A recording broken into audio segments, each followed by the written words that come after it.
Buenas tardes, nosotros somos el equipo número 3. Vamos a presentar el tema de sustancias nitrogenadas y compuestos aminos. El equipo está conformado por Gabriela Borbón, Moisés Rivas, Valeria Enzábal, Itzel Parra y Alan Almeida.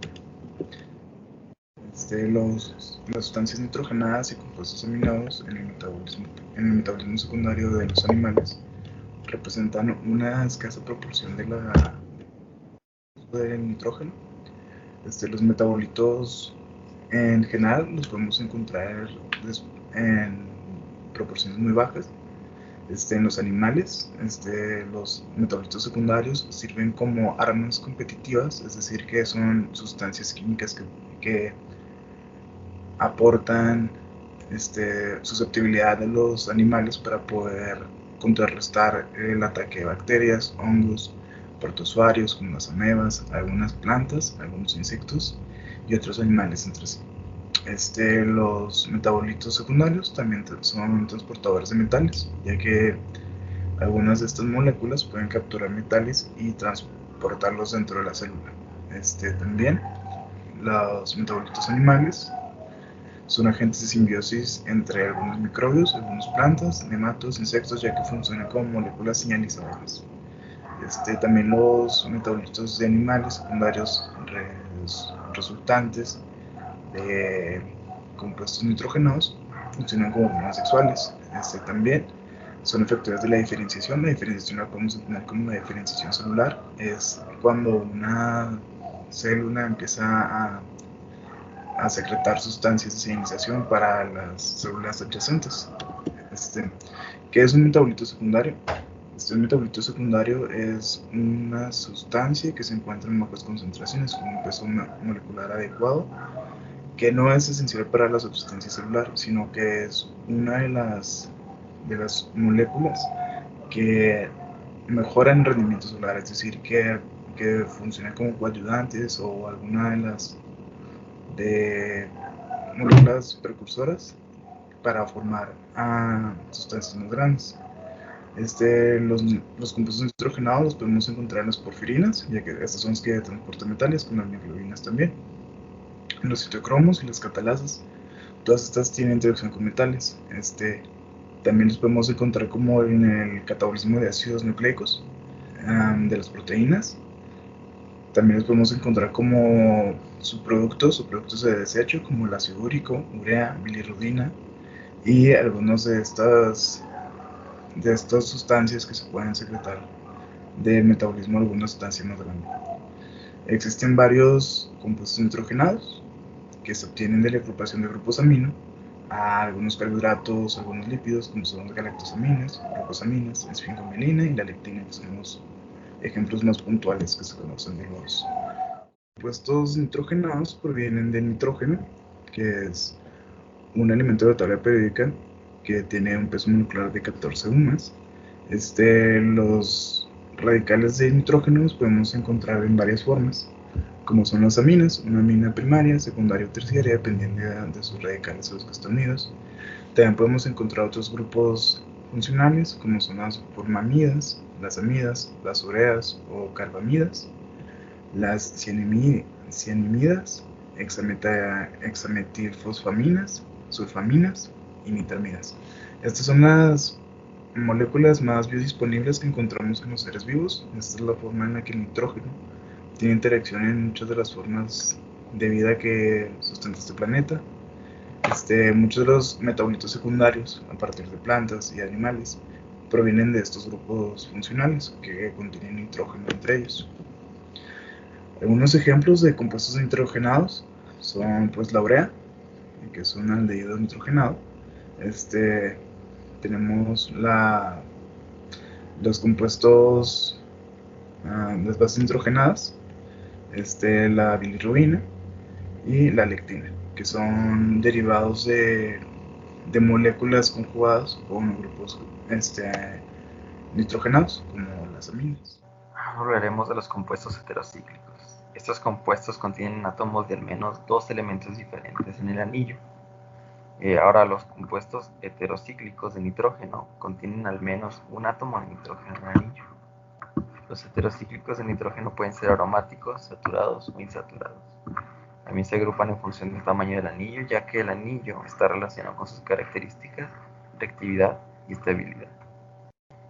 Algunos de los ejemplos más importantes de estos compuestos pues son el pirrol, las piridinas, los imidazoles, pirazoles, piracinas, entre otros.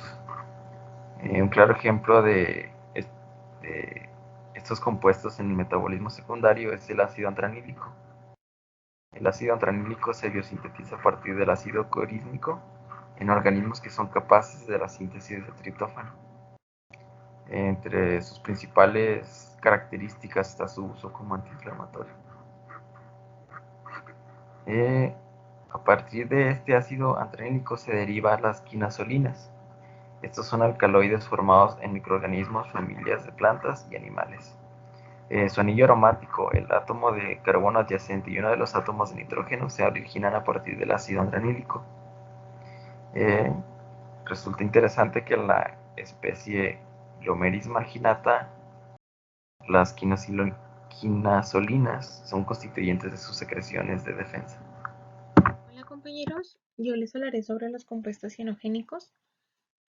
Estos son compuestos químicos producto del metabolismo secundario de algunas plantas y animales, los cuales tienen la capacidad de producir ácido cianhídrico en condiciones determinadas y en presencia de enzimas específicas. A este proceso se le conoce como cianogénesis. Les platicaré un poco sobre su estructura química general. Esta está formada por un grupo nitrilo unido a un carbono, el cual está unido mediante un enlace glucosídico a un azúcar y a otros dos distintos grupos que varían dependiendo de la enzima específica que cataliza la reacción. Ya que, bueno, existen distintos tipos de compuestos cianogénicos, aproximadamente como más de 25, los cuales pues la mayoría son producidos en plantas. Y bueno, la cianogénesis pasa por un proceso de hidrólisis, donde dependiendo del medio en el que se desarrolle la degradación, se obtienen productos finales diferentes. Por ejemplo, aquí encontré una imagen donde se puede observar lo que les acabo pues, de mencionar y podemos ver la estructura general de un cianogénico, que es esta, donde se muestra que si se encuentra en un medio ácido concentrado, que es la primera, se obtiene directamente un compuesto ácido más amonio. En la siguiente hidrólisis está en un medio ácido diluido, es la segunda, que se encuentra a un pH de 5.5, donde se produce un compuesto intermedio llamado cianhidrina más un azúcar para luego seguir su degradación hasta un ácido cianhídrico. Y en el medio básico, que es el último, como producto intermedio se produce un hidroxiácido esterificado y amoníaco para finalmente obtener un ácido y un azúcar. Y bueno, también cabe aclarar que estos compuestos no son tóxicos por sí solos, sino que su toxicidad, perdón, depende de la liberación de cianuro de hidrógeno en base pues a su hidrólisis y también si el proceso se lleva a cabo en un animal o en una planta. Y bueno, un ejemplo de animal que produce compuestos cianogénicos son los milpies. Y aunque actualmente no se conoce a ciencia cierta qué ruta metabólica influye en este proceso, ellos naturalmente secretan una sustancia por unos orificios llamados ozoporos, ubicados como a los lados del cuerpo, como por esta parte, y esos tienen la capacidad de provocar irritaciones al entrar en contacto con piel y ojos de las personas. Ese es un mecanismo de defensa. Bueno, yo les voy a hablar sobre los alcaloides.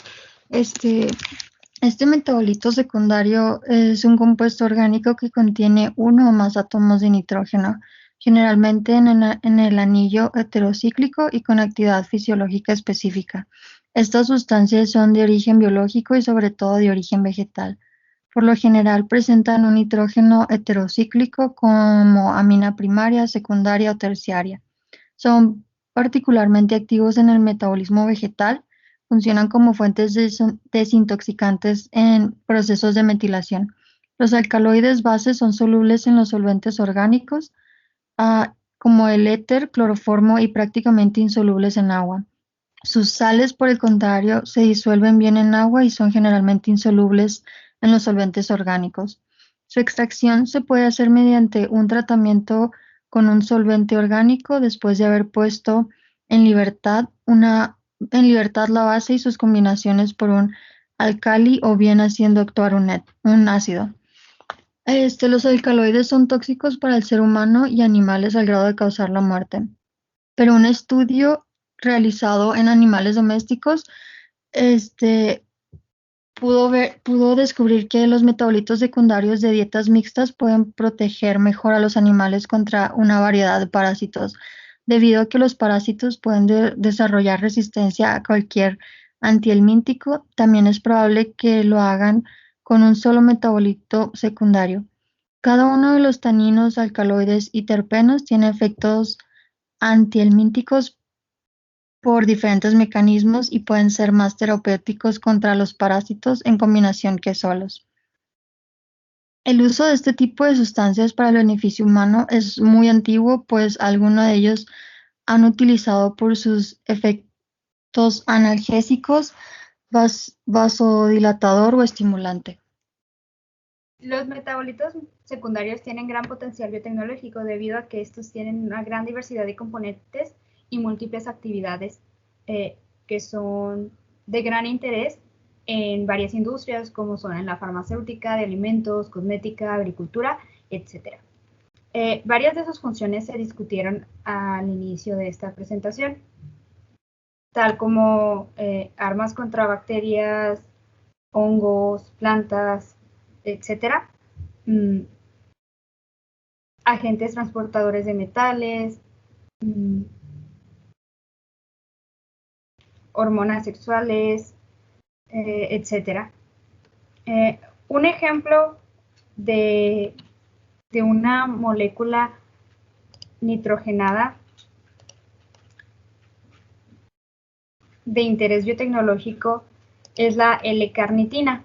Este es un derivado de los aminoácidos lisina y metionina. Este está ampliamente distribuido en los tejidos de los mamíferos y es abundante en el tejido muscular. La L-carnitina es fundamental en la oxidación de los ácidos grasos y en el metabolismo energético. Su función mejor conocida es la de actuar como lanzadera de los ácidos grasos de la cadena larga, facilitando su entrada a la matriz mitocondrial donde son oxidados. Existe la deficiencia de la carnitina, la cual efectúa varias anomalías en un transportador específico. Esta deficiencia da lugar en varios síndromes en los humanos, como debilidad muscular progresiva, cardiomiopatía, hipoglucemia grave, etc. Se ha demostrado que la suplementación con carnitina mejora estas complicaciones, complicaciones cardíacas y la capacidad de hacer ejercicio. Por lo tanto, la FDA ha aprobado la utilización de la carnitina como suplemento, tratamiento para la prevención y deficiencia de carnitina en los pacientes sometidos a hemodiálisis.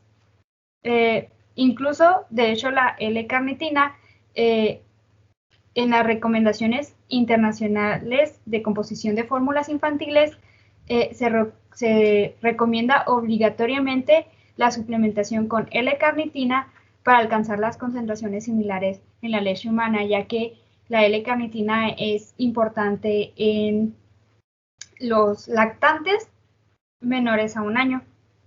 Incluso la L-carnitina, como lo hemos visto, es importante en la industria alimentaria, ya que está involucrada en la oxidación de ácidos grasos, es ampliamente utilizada en suplementos para pérdida de peso.